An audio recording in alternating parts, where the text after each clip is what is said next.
Good afternoon. I'm Salin Chauhan and you are watching MediaPlex Live at 1.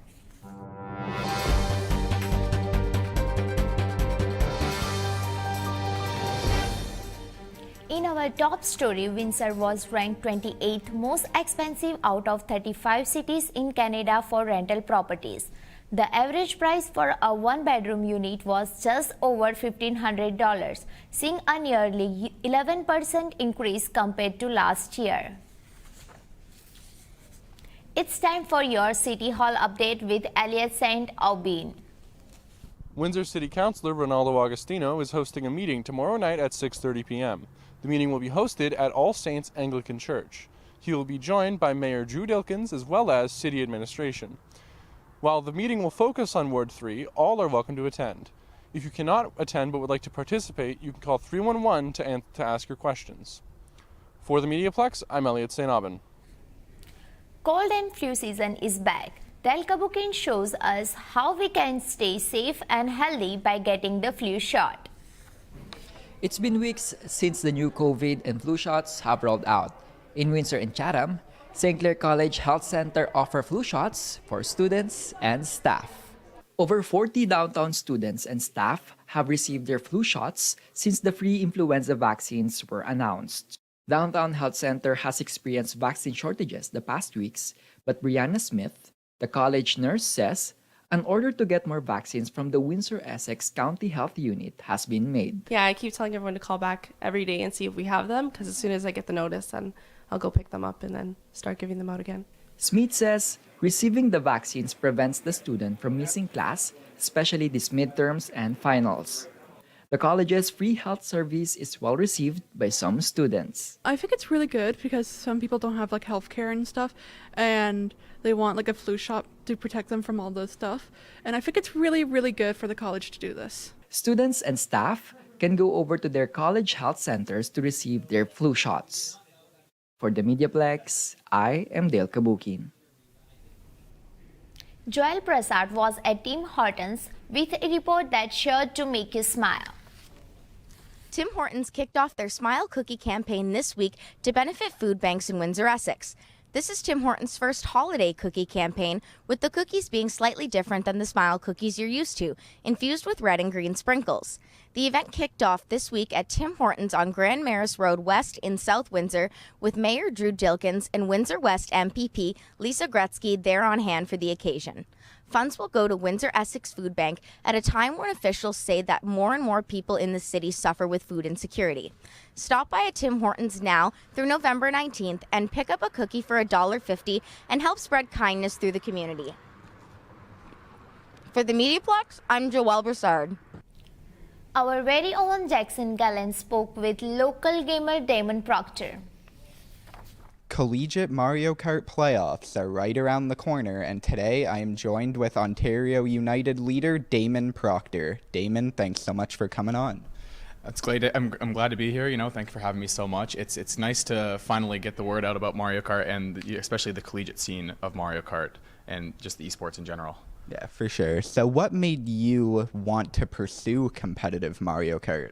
Well, a short bit of background. I've been playing Mario Kart since I was about maybe 5 years old, and during the pandemic I didn't really have a lot to do, so I decided, what better way than to meet some new friends. I was really involved with Discord and a lot of online Reddit servers, and I just stumbled my way into a competitive server one day, and that's how it all started. And now you've played on some other teams before, but now you have your own team. Tell us how the story of that team forming came to be. So there was a lack of the scene on the collegiate level. There's a lot of more professional levels, but there's not a lot of college exposure. So I decided that I wanted to try to start something. And although there was a really small scene in the Windsor-Essex area, I knew that I could have some reach within Ontario. And after joining a bunch of different school servers, I was able to reach out to some players, and we made it happen. And now we're a team of combined schools. I believe we have 8 schools combined across Ontario. Wow. So now that you've had a bit of experience leading a team, what were the biggest differences for you in terms of leading a team besides just playing on somebody else's? There's a lot of responsibility, coordinating matches with other teams. We have practices that we do every week, and there's a lot of little things, especially teaching newer players how to play the game. There's a lot that goes into that, so it's no different than working on a class project. There's a lot of little minute and tedious things, but overall it's worth it, and I loved seeing you guys progress and all the experience that you guys gained throughout the past year. So now the regular season has wrapped up. It is time for playoffs. You guys play University of Georgia this weekend. Tell us a bit of the game plan heading into that matchup. There's been a lot of planning going on. We're going to have our best lineup go out there, a lot of front presence. We're going to do everything we can just to maintain the lead from the get-go and just go from there. They have a solid squad down there at Georgia, but I know that we have a really good squad as well, and I don't think we're going to have any problems with them on Saturday or Sunday when we play them. So that being said, what are your expectations in terms of reaching the finals and maybe even winning the whole thing? I have no doubt that our team is possibly the best in the division. I think we had a couple hiccups at the start of the season. However, looking at our squad now from where we started, I think by far we are the best, not just to be egotistical, but that's more of a confidence thing. I'm confident in my players. I know that what we're capable of, and we can definitely take it home. And so for this season, they was the only one in the league allowing combined team schools. Do you see after this season a future for this team going forward? I definitely see us continuing, although I think St. Clair has the best chance of creating its own team, especially with the esports exposure in general, and hopefully we can run a couple more events at the college like we did in April at the Sakura Fest. And yeah, I think there's definitely a chance for other schools as well to create their own Mario Kart clubs or, again, eventually a team in the future, and I would love to see that personally. All right, awesome. Well, again, thank you so much for joining me today. We have just spent 3 minutes with Damon Proctor. For the MediaPlex, I'm Jackson Gallant. Here is Jesse LaRouche with this week's NFL Power Rankings. With the NFL season more than halfway over, that means we're not only closer to having nothing to do on Sundays, but we've got a clear picture of who's hot and who's not. Today I'm going to be taking a look at what I think are the top 10 teams in the league right now. Top in the rankings are the Philadelphia Eagles. With nearly every phase of their game being at the top of the league, the city of brotherly shove is my pick as the top team in the NFL. Now, these top two spots could have went either way, but I'm a homer and I'm not shy about it, so the Chiefs are taking the 2 spot. Mahomes and Kelsey and their recent history makes them a clear pick for a top spot.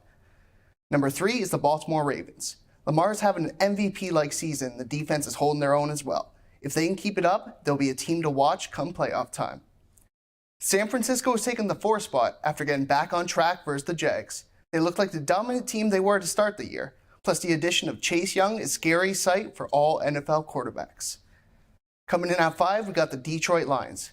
No longer the same old Lions, Detroit has proven to be a team that can win games with their offense or defense.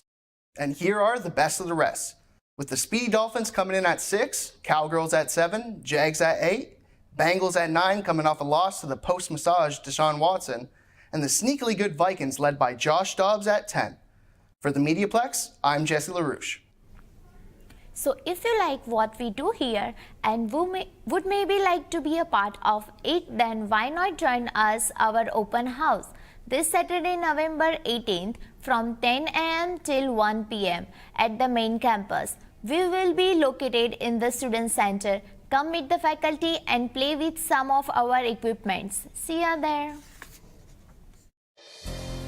Hello, I'm Sean Preble, a graduate of St. Clair College's Journalism and Media Convergence programs, coming to you from Global News in Toronto. I currently work here at Global as an online video journalist with the National Online Video Team, and it was thanks to what I learned at St. Clair that brought me to this point. So, if journalism is the type of thing that interests you, check out St. Clair College and see where it can take you.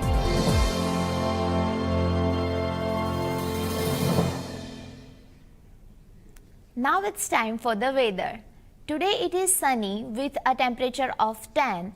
Tomorrow we can expect another day of sunshine. The temperature will rise to 13. Moving to the Thursday, we will experience mix of sun and clouds with slightly cooler temperatures. And now it's time for the photo of the week. Here is a photo titled Canadian Coast Guard Ship at Dusk by Xenia Seymanova. Thanks for watching. I am Saloni Chauhan and you have been watching MediaPlex Live at 1.